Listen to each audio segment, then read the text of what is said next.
You are listening to A Royal Tragedy, a production of Baseball Will Break Your Heart. Researched, written, and narrated by me, Paul J. Atwood. Produced and scored by Joe Newman.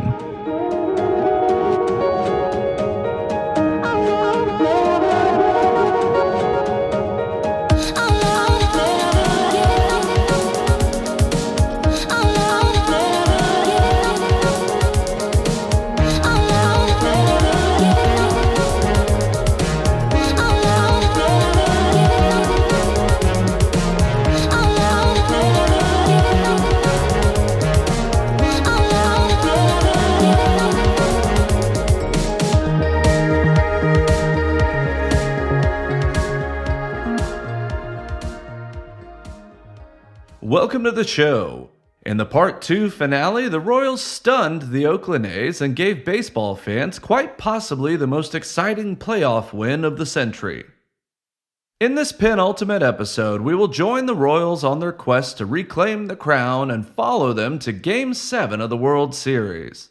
It is a quest full of passion, perversity, and devastating heartbreak. Please enjoy the continuation of A Royal Tragedy.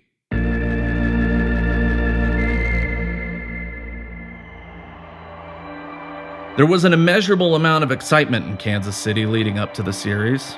A fairy tale run of this magnitude was a once-in-a-lifetime experience that most teams and fans never got to enjoy. Unaware of what awaited them, it was a glorious and genial time in the Fountain City. Ignorance, as they say, is bliss. It was the happiest time anyone in the city could remember. The waiting rooms of psychiatric and counseling clinics were nearly empty for the month of October.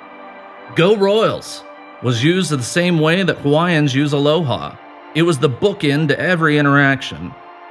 Strangers passing each other on the sidewalks and bike paths replaced the rhetorical "how's it going?" with a friendly "Go Royals!" It was a declaration of faith and civic pride. Hope, the most infectious contagion, infected every business and home and spread with every salutation. The city's innumerable fountains ran blue, and the blue flags and banners emblazoned with the iconic white KC waved day and night. The bandwagon was a freight train that spanned the horizon. No city has ever been more infatuated with a baseball team. Chicagoans, Clevelanders, and the denizens of Queens deeply loved their oft-beleaguered teams in sickness and in health. But the Royals had ignited a passion among their fans that only exists between the most star-crossed of lovers. However, the Giants' giant star pitcher, Madison Bumgarner, loomed large on the horizon as the series drew nearer, rising like a foreboding celestial omen destined to bring heartbreak and leave ruin in its wake. Bumgarner would eclipse all possible expectations to deliver one of the most exhilarating and heartbreaking World Series pitching performances of all time. 2014 was Bumgarner's third trip to the World Series in 5 years. It would be a textbook example of what happens when an unstoppable force meets an immovable object.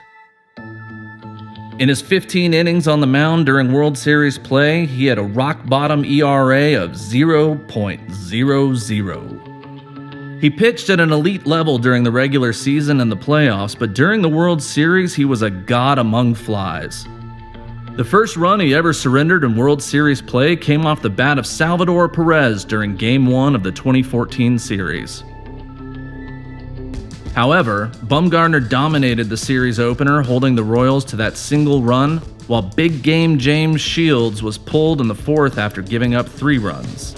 Kansas City lost the opener 7-1. The Royals would rebound and take Game 2 with the dreaded three-headed monster devouring the Giants. The final score was Royals 7, San Francisco 2. Game 3 was a close contest but a low-scoring affair. The Royals taking a 2-1 series lead with a 3-2 win in San Francisco. Game 4 was another blowout loss for the Royals as the Giants evened the series with an 11-4 win. Now Game 5 saw the return of Bumgarner to the mound, who may as well have arrived in a black cloak and scythe in hand. his presence spelling doom for all that faced him. Of his 117 pitches thrown in his shutout performance, 84 were recorded as strikes. The Giants won 5-0.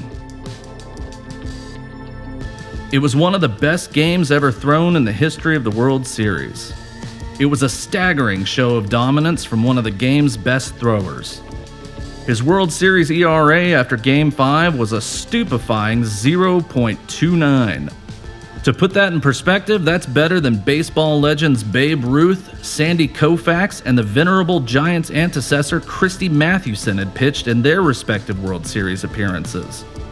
The Giants now led the series 3-2, but Royals fans could breathe a sigh of relief believing they had seen the last of Madison Bumgarner.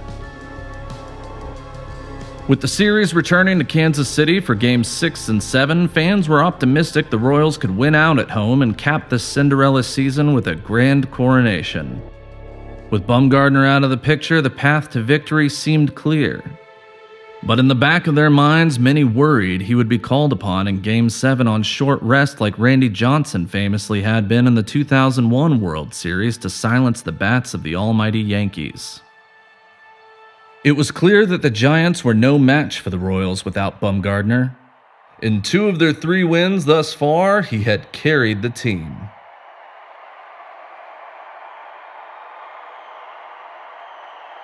Bouncing back from the absolute drubbing they received in Game 5, the next game at Kauffman was a blowout for the home team. The Royals clapped back twice as hard, lighting up Jake Peavy and the Giants' bullpen like it was Christmas in Vegas. It was a statement game for the Royals, letting the Giants know in no uncertain terms they were nothing without their ace. Ventura didn't have the kind of outing that would find its way into the record books, but he pitched 7 shutout innings and the famed Royals bullpen closed out a 10-0 game to tie the series and force a Game 7. Ironically, if the Royals hadn't dragged the Giants like they had in Game 6, Game 7 may have gone differently. After outscoring the Giants 24-15 in games where they did not face the Giants' star pitcher, Giants manager Bruce Bochy knew the Royals were the better team and if allowed the lead would not give it up. That was not a speculation, it was a guarantee. As dominant as Madison Bumgarner was on the front end, the Royals' bullpen was even more dangerous on the back end. If the Giants could take the lead, Bochy was prepared to defend it at all costs. Please excuse the interruption. If you want to hear this entire 90-minute program without any interruptions, head over to Baseball Will Break Your Heart's Patreon and get it for free when you subscribe for just $5 a month. There you will have access to exclusive content and conversations about baseball history. And you can listen to miniature versions of features like this that explore baseball history and heartbreaks every month. Now, back to the show. With the exception of the gaudy and grandiose celebration of nationalism, capitalism, and violence that is the Super Bowl, there is no bigger stage than Game 7 of the World Series. There is no game in sports that means more. Sure, there are other Game 7s in the NHL and the NBA, but there's something special about Game 7 of the World Series. After 162 regular season games, a wild card game, a best-of-5 division series, and a best-of-7 league championship series, the survivors of that gauntlet finally get to square off in a battle of true grit. By the ultimate contest, they've stared each other down for 54 innings. Were they a couple on their 6th date, they would probably be leaving toothbrushes at each other's apartments. In football, you know your opponent for an hour of actual playtime. In the World Series, you have spent at least 18 hours watching each other play, studying the other players for weaknesses to exploit. You know your opponent well enough you can set your watch by their jock adjustments. There is an intimacy and tension to Game 7 of the World Series that is unmatched in other American sports. Every series has a story and is full of firsts. It was the first time that wildcard teams faced each other in the World Series, and the 40th time the Fall Classic had gone to 7 games. There had been moments of absolute triumph and heartbreak in many of those Game 7s. Like the 1960s series when the Pirates' Bill Mazeroski hit a walk-off home run to beat the heavily favored Yankees and win the series for Pittsburgh. To date, it is the only Game 7 to be won with a walk-off home run. The loss was such a shock, Mickey Mantle said he cried all the way back to New York. Or Game 7 in 1997, when Marlins' Edgar Renteria knocked in the winning run in extra innings to walk off the Indians, who would lose another dramatic Game 7 at home to the Cubs in 2016 as they released them from the 108-year-old curse of the GOAT. And no one will forget the aforementioned Diamondbacks comeback in the bottom of the ninth that ended in a walk-off win that closed the curtains on a dominant Yankee dynasty.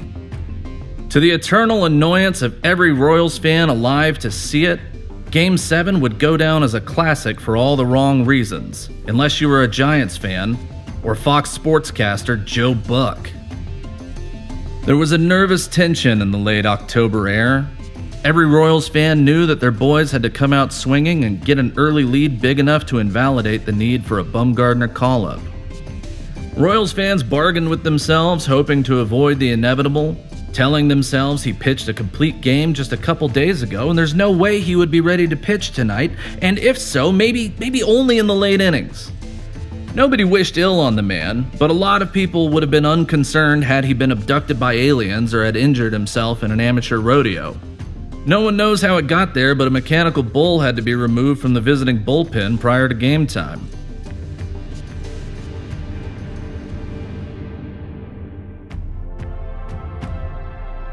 The game began with starting pitcher Jeremy Guthrie retiring 3 in the first, and Tim Hudson for the Giants working his way through the Royals' top 4, closing out the inning. The cameras were already focusing on the Giants' bullpen, and Joe Buck already couldn't get the name Bumgarner out of his incessantly babbling yap hole. Guthrie made a crucial error, allowing Pablo Sandoval to reach first, hitting him with the second pitch of the inning. Then the memeable Hunter Pence, who thought he was playing in Kansas the whole series, singled to left, and then Brandon Belt mirrored Pence, belting a single to right. Mike Morse and Brandon Crawford put up back-to-back sacrifice flies, scoring Sandoval and Pence, who fans had relentlessly taunted with a disinformation campaign made up of mile and obscure insults since August, calling special attention to his resemblance to Marv, the disheveled burglar from the 1990 Christmas classic Home Alone. Many are still convinced he remodeled his home with carpeted bathrooms and enjoys the post-Carell seasons of the hit show The Office the most. It was now 2-0 Giants. The Royals led off the second with a hit from Billy Butler. Alex Gordon sent a line drive double to right, plating Country Breakfast, making it a 2-1 ballgame. Wildcard hero Salvador Perez stepped into the batter's box and the crowd was on their feet. Gordon was in scoring position and a rally was afoot. Tim Hudson lost control and put a fastball into Salvi's knee, sending him to the dirt writhing in pain. There was a substantial bit of worry that his season was over and the Royals would have to find a way to win without their Iron Horse catcher, who had started a record-setting 158 games behind the plate that season. After he finally stood, the crowd began chanting his name. He took some time to recover, and leaning on his trainers, he hobbled his way to first as the relieved crowd cheered him along. The next 2 batters, Moose and Omar Infante, allowed Gordon to move to third and then score on a sacrifice fly. The score was tied at 2, and the Giants' Tim Hudson was relieved by Jeremy Affeldt after a single by Alcides Escobar. The Royals had all the momentum and could break the game wide open, but Nori Aoki hit into a double play, and just like that, the inning and rally was over. That rally-killing double play represented a turning point in the game where, had the Royals been able to add to their lead, Madison Bumgarner would have remained a spectator, possibly to an epic home field celebration and coronation as the Royals completed the greatest Cinderella run in half a century. However, after the last out of the inning had been recorded, Joe Buck's nipples began to get hard as he spoke ad nauseum about a possible relief appearance by the Giants' ace, whose name he likes to quietly whisper to himself while he's home alone, eating orange Jell-O nude on a leather sofa, while watching professional steer roping competitions on his 80-inch plasma screen, imagining Bumgarner shirtless in the saddle, atop a glistening steed, chasing him down and snaring him with a toss of his lasso, and wrestling him to the ground as he bucked, pretending to put up a fight. In an awkward exchange after the game, Buck approached Bumgardner for an interview and was so starstruck all he could say was, "They don't call me Joe Buck for nothing." Bumgardner, unsure how to respond to such a statement, watched confused as the increasingly awkward and frustrated Buck couldn't find anything else to say and walked away mumbling the pitcher's name. That's our show for this week. Please join us for the finale of this royal tragedy next week on Baseball Will Break Your Heart. A Royal Tragedy has been a production of Baseball Will Break Your Heart. Researched, written, and narrated by me, Paul J. Atwood, and scored and produced by the talented Joe Newman. Baseball Will Break Your Heart is a two-man operation, and we need your help growing the show. So please rate and review. Tap 5 stars and say whatever you want. If you hate it, that's fine. Hit 5 stars and tell us all about it. If you hate me and you want to point out everything I got wrong, that's great. Give us a 5-star rating and just unload in the review. Not only does that help grow the show, it makes the review section fun to read, and we're here to have fun. Even if it is at my own expense. Most importantly, tell your friends and family about us. Your exes and secret crushes, even strangers on the street or the person stuck next to you in traffic. Just look them square in the face and tell them, baseball will break your heart. They'll know what you're talking about. Thanks for listening, and tune in next week for the continuation of A Royal Tragedy, presented by Baseball Will Break Your Heart.